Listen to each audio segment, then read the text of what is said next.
Welcome to another edition of the McAllen Update. I'm Roy Cantu. And I'm Mary Avila, and we're hanging out here at IMAS. We're a little later on the show. We're going to be talking about all the fun exhibits they've got going on for this summer. But first, let's take a look at those election results for District 5 Commissioner's runoff race, where incumbent John Ingram faced off against challenger Victor Sebi Haddad. After the numbers were tallied, Haddad came in with 719 votes to Ingram's 622, securing the victory for a new commissioner in almost 20 years.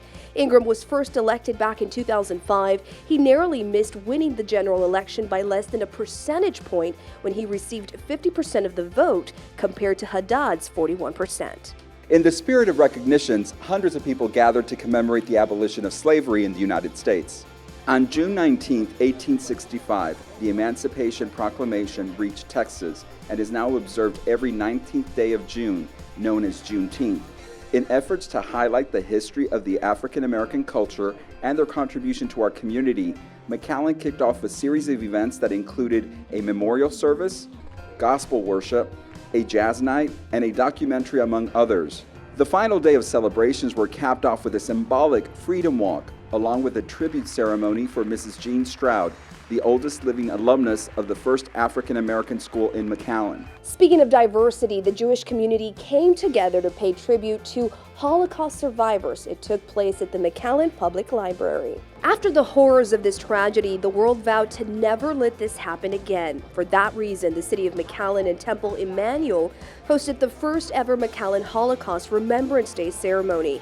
It featured Tim Lorsch, the son of a Holocaust survivor who created a musical memoir in honor of his family by using their experience of fleeing the Nazis, becoming immigrants, and their new life in America. So the exhibit is kind of broken down into two different parts. We have the context panels that you see behind me that kind of tell the story about what was going on in the world in the United States before, during, and after World War II. And then the second portion is the actual liberties, where you see 23 different men talk about their experiences. And it's really just an excerpt of their much longer oral testimony that we have. And it's really just them talking about what they saw, how they felt. The ceremony reflected the vulnerability, hopes, dreams, and resilience of immigrant families. Health officials from Texas and Mexico gathered to exchange information on arboviruses and other public health issues along the border. This one-day conference was organized by the Hidalgo County Health and Human Services Department and the City of McAllen, with funding from Texas Department of State Health Services.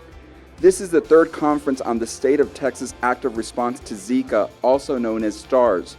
Officials provided a briefing on Zika updates, research, and coordinated efforts to support public health and safety for our communities.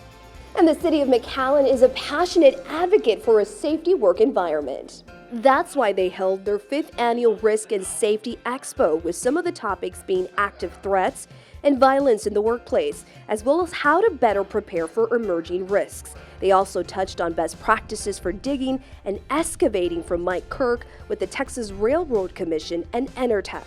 That's here to talk to us about, regulations, compliance issues related to digging across the state. And so we're going to be doing a segment on the markings, how to dig properly, what to be careful with, what are some of the mistakes that a lot of our local municipalities, workers in this field, are encountering. And they see the fines, and so they're here to just kind of tell us what we need to be careful with. This expo is held every June in honor of National Safety Month. A new piece of artwork is now on full display at Quinta Mazatlan. International artist Helena Martin from Austin, Texas, whose colorful murals can be seen throughout the United States and the world, painted this amazing mural of a green jay. The green jay is native to the valley, to the Rio Grande Valley, and I just love the colors, and it's also part of the branding for Quinta Mazatlan as well, so it seemed fitting. This incredible piece of artwork is located at the Discovery Center and is the perfect spot for a selfie. Well, speaking of art, IMAS has amazing exhibits like with this little guy. To talk a lot more about that, let's turn it over to Roy. Thanks, Mary. I'm here with Anastasia Perez from IMAS, who's going to tell us a little bit about what's going on this summer. There's a lot of things going on here at the museum. Absolutely. There's always something going on at the museum, but especially this summer. We have Operation Imagination summer camps going on all summer through August, Monday through Friday, 9 to 3. Every week is a different theme. And we're serving kids from kindergarten through rising 6th graders with very engaging science and art camps with all sorts of STEAM themes and very engaging and educational. What do parents have to do to register their kids for one of these summer programs? We have online registration at our website at theimasonline.org, or they can call in 631-2800 at any time to register that way, or stop in and sign up that way too. And we partner with McAllen ISD, so lunch is offered as well all summer long. Oh, that's awesome. I understand on Sundays it's a big hit here at the museum.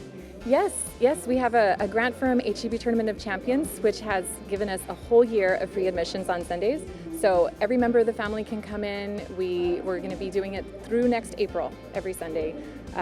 And we also have other programs, Blue Star program, which is, we are a Blue Star museum, and so all military families can come in, also free of admission, all summer long through Labor Day. Anastasia, I know that y'all have a lot of things going on. There's a lot of hands-on learning here for kids, but there's also a lot of exhibits throughout the museum. Talk about those. Absolutely. So we have some really exciting exhibits currently. Recent acquisitions is a lot of Texas art and art that we have in our own collection. We have Mexican and Latin American folk art on exhibit as well, which is a beautiful combination of sculptures and textiles, along with highlights of the permanent collection, which is more of a walk through history from all sorts of different art periods. We're particularly excited about an exhibit that opens July 13th by Erica DeBorn. It's 10 large-scale murals. It's called Dialogues with Mother Earth, the murals, and they are all done in charcoal. So she will be coming in to install them. She's giving a workshop the night before it opens on July 12th, and then she'll be here to lecture on the day it opens on July 13th. It's a Saturday. Well, thank you very much, Anastasia. And of course, if you want more information, you can call here at the museum and ask for Anastasia or any of the incredible staff here, or you can look at their website for more information. Besides these amazing programs at IMAS, the City of McAllen also has plenty of fun things to do this summer.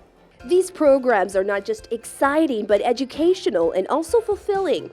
They include summer camps at the 3 community centers with classes in swimming, arts, dance, athletics, plus outdoor activities, and so much more. And if all that wasn't enough, your kiddos will also be fed thanks to the McAllen ISD Summertime Food Program. They offer breakfast, snacks, and lunch for all children at their facilities. Whether it be dance and cheer or full day camps with a wide range of activities, arts and crafts, outdoor, all kinds of fun things. To learn more or to register, call the City of McAllen Parks and Rec at 681-3333. We now know the main headliner for the 2019 Fiesta de Palmas Festival. Paulina Rubio will be performing on stage September 21st at the McAllen Convention Center. After the success of last year's event, producers are ready to add more excitement with bigger names and more activities, all while staying true to the festival's mission to be a cultural party of music, food, and entertainment for all ages. This weekend-long fiesta will happen on September 21st and 22nd from 11 a.m. to 11 p.m. and celebrates Mexico's Independence Day. And finally, we're doing a little celebrating of our own right now. That's right, Mary. Our department, the Office of Communications, won 3 Tamio Awards. This happened at the annual Texas Association of Municipal Information Officers Conference in Denton.